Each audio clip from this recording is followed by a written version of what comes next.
Hi అండి, welcome to my channel. ఇంట్లో వంట చేసే ఓపిక లేనప్పుడు ఇంట్లో పెరుగు ఉంటుంది కదా, ఆ పెరుగుని అలాగే తినబుద్ధి కానప్పుడు ఇలా ఒకసారి మజ్జిగ చారు ప్రిపేర్ చేసుకొని చూడండి. అన్నమంతా దాంతోనే తినేయచ్చు.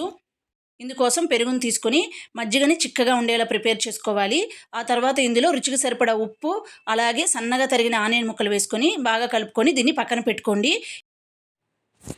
ఇప్పుడు స్టవ్ మీద ప్యాన్ పెట్టుకొని ఆయిల్ వేసుకొని ఆయిల్ వేడెక్కిన తర్వాత కొద్దిగా ఆవాలు, కొద్దిగా మెంతులు వేసుకొని అవి ఫ్రై అయిన తర్వాత ఆనియన్ ముక్కలు వేసుకోవాలి.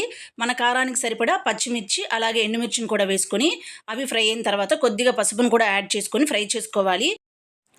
ఫ్లేవర్ కోసం కొద్దిగా కరివేపాకు, అలాగే కొద్దిగా కొత్తిమీరను కూడా వేసుకొని ఫ్రై చేసుకొని స్టవ్ను ఆఫ్ చేసి దీన్ని చల్లారనివ్వాలి. ఎందుకంటే వేడిగా యాడ్ చేసామంటే మజ్జిగలో, పెరుగులో ప్రోబయాటిక్స్ ఉంటాయి కదా, మంచి బ్యాక్టీరియా, అది చనిపోయే అవకాశం ఉంటుంది. చల్లార్చిన తర్వాత యాడ్ చేసుకోవాలి.